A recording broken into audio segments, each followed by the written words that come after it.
तो बच्चों देखिए, आज हम बनाने जा रहे हैं समीकरण। समीकरण बनाने के लिए कौन सा विधि हल करेंगे? तो उसको हल करने के लिए हम लोग प्रयोग करेंगे प्रतिस्थापन विधि। तो प्रतिस्थापन विधि कैसे हल होगा वो देखेंगे हम लोग। तो सबसे पहले आपका क्वेश्चन दिया हुआ है x प्लस वाई बराबर 14 और दूसरा समीकरण दिया हुआ है x माइनस वाई बराबर 4। तो इसको हम सबसे पहले मानते हैं समीकरण फर्स्ट और इसको मानते हैं समीकरण सेकंड। समीकरण फर्स्ट और समीकरण सेकंड दिया हुआ है, तो इससे हम लोग ज्ञात करेंगे। पहले x का मान निकालेंगे और x के बाद y का मान निकालेंगे, या आप पहले y का मान निकालिए, अब y के मान निकालने के बाद x का मान ज्ञात कीजिए। तो इसको क्या करेंगे, तो सबसे पहले यहाँ हम चलते हैं समीकरण फर्स्ट से। तो यहाँ लिखेंगे हल। सबसे पहले आप लोग को सबसे महत्वपूर्ण चीज लिखना है यहाँ पे हल, और उसके बाद बनाना शुरू करेंगे हम लोग। लिखेंगे समीकरण फर्स्ट से। अगर आप समीकरण फर्स्ट से बना रहे हैं और x का मान ज्ञात कर रहे हैं, तो y का मान ज्ञात करने के लिए x का मान को समीकरण सेकंड में रखेंगे। अगर आप समीकरण सेकंड से बना रहे हैं तो y का मान ज्ञात करने के लिए समीकरण फर्स्ट में हम लोग रखेंगे। तो हम लोग यहाँ पहले सबसे पहले चल रहे हैं समीकरण फर्स्ट से। तो समीकरण फर्स्ट आपका दिया हुआ है x प्लस वाई बराबर 14। x प्लस वाई बराबर 14। तब इसको हम x का मान निकालेंगे।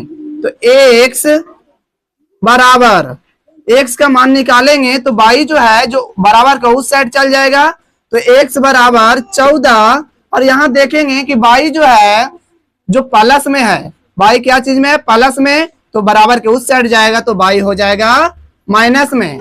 y हो जाएगा क्या चीज में? माइनस में। अब उसके बाद x का मान अभी निकला नहीं है। x का मान निकालने के लिए पहले अब हम लोग को पहले y का मान निकालेंगे, उसके बाद x का मान निकालेंगे। तो यहाँ लिखेंगे हम लोग x का मान, यहाँ हम लोग समीकरण फर्स्ट से चले थे, तो यहाँ हम लोग लिखेंगे समीकरण सेकंड।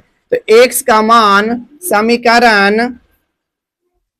समीकरण सेकंड में रखने पर, समीकरण सेकंड में रखने पर, तो समीकरण सेकंड आपको दिया हुआ है x माइनस वाई बराबर 4। x माइनस वाई बराबर 4।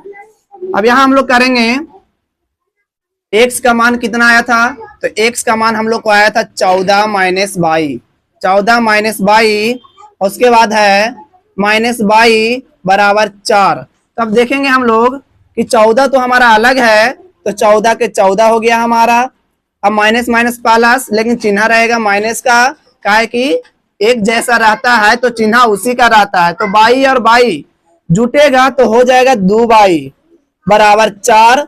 अब यहाँ हम लोग लिखेंगे माइनस 2 बाई बराबर 4। ये पट्टी 14 है तो बराबर के उस साइड जाएगा, तो ये पट्टी प्लस में, तो उस साइड जाएगा तो माइनस में होगा। तो अब यहाँ देखेंगे हम लोग कि बाई का मान निकालने के लिए ये पट्टी जब यहाँ प्लस में रहता है तो इस साइड जाता है तो माइनस में हो जाता है, और जब यहाँ गुना में रहता है तो भागा में हो जाता है। तो देखेंगे माइनस 2 बाई जो है गुना में है, तो माइनस 2 बाई गुना में है, तो हम लोग बाई का मान निकालेंगे। तो बाई बराबर 4 में से 14 नहीं घटेगा, तो हम लोग घटाएंगे 14 में से 4, तो बचेगा 10। अब चिन्ह देखेंगे हम लोग कि कौन बड़ा है, तो 14 बड़ा है, तो 14 के आगे माइनस का चिन्ह है तो माइनस लिखेंगे। अब बाटा यहाँ है गुना में, तो इस साइड चल जाएगा तो क्या चीज में? भागा में।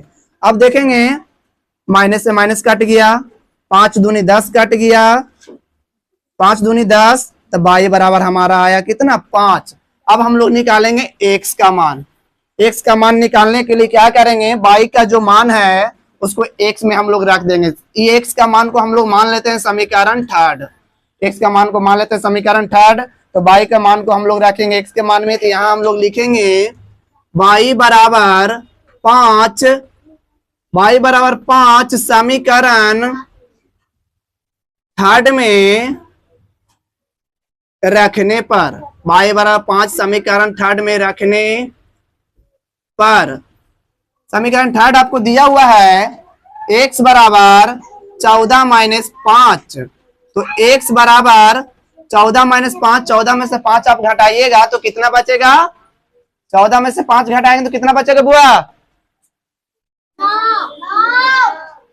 9 बचेगा, 14 में से 5 घटाएगा तो 9 बचेगा, तो आपका x का मान निकल गया और y का मान निकाल गया। तो यहाँ हम लोग लिखेंगे अतः x बराबर 9 और y बराबर 5, ये हमारा हो गया आंसर।